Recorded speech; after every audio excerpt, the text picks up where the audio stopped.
Почитувани граѓани и пред се почитувани студенти и младенци.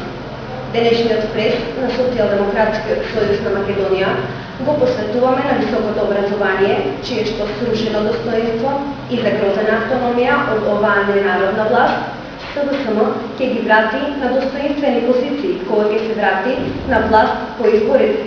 Но сакаме и да ве предупредиме на шпекулациите и дезинформациите што ги шират членовите на ДПМН за наводното затварање на дисперзираните студии во Гевгелија. Како прво, СДСМ никогаш не најавил дека ќе ги затвори дисперзираните студии во Гевгелија. Тоа е чиста измислица и манипулација на партиските послушници и платеници на ДПМН. Смешно е кога вработени во јавната администрација и божено запишани како редовни студенти на факултетот во Гевгелија. СДСМ, која ќе ја превземе власта од оваа манипулаторска група на ДПМН, најави дека ќе спроведе измени во Законот за високо образование со редактирање на последните контравезни измени со кои се загрози автономијата на универзитетите, а професорите за прв пат штрекуваат.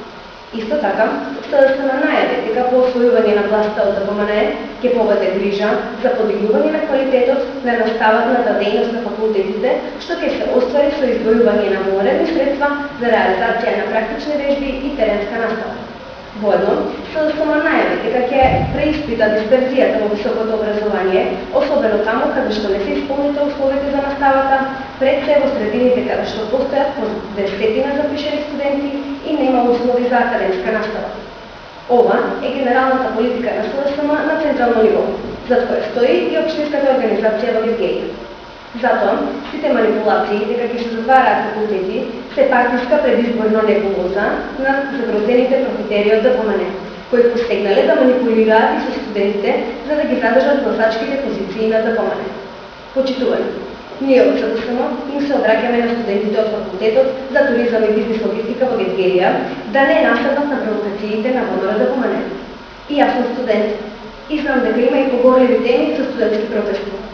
Како студент ме интересира зошто се укинати студентските воучени, а се трошат пари на златни декорации за новите згради од Скопје 2014. Зошто нема спортски терени и спортски сали за студентите?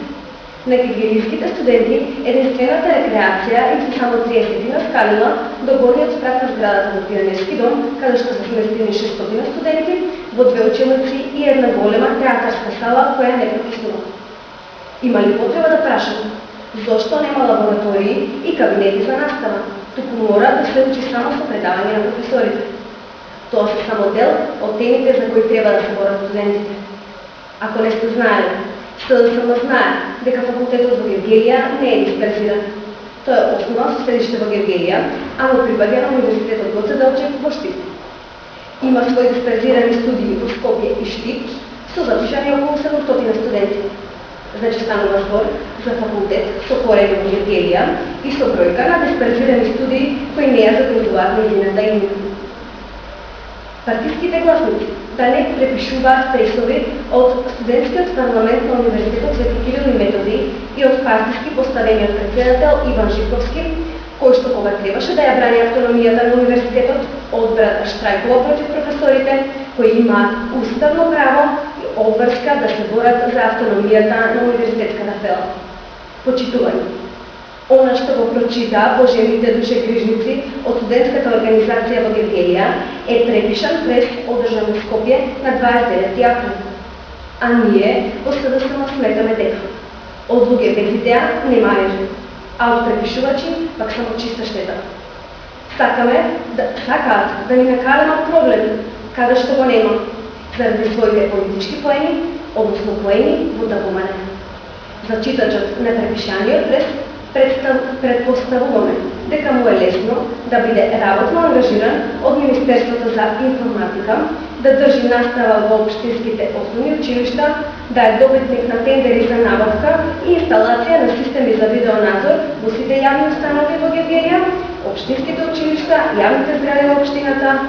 На сите во Гевгелија им е јасно какви се позициите на семејната фирма Гелгери, која ги обезбедува сите училишта и јавни предпријатија во општината. Колку се тоа незаслужени позиции за еден човек кој што црпи толку големи општинствени средства. Ова се покажува дека сте многу уплашени и дека многу брзо ќе се смени власта. Па господа од Драгомане, и треба да сте во паника, зашто денот на вашето заминување доаѓа. Затоа, на студентите им препорачуваме да не подкрепуваат на стечи манипулации, особено не на оние од оваа неднародна област. Благодарам.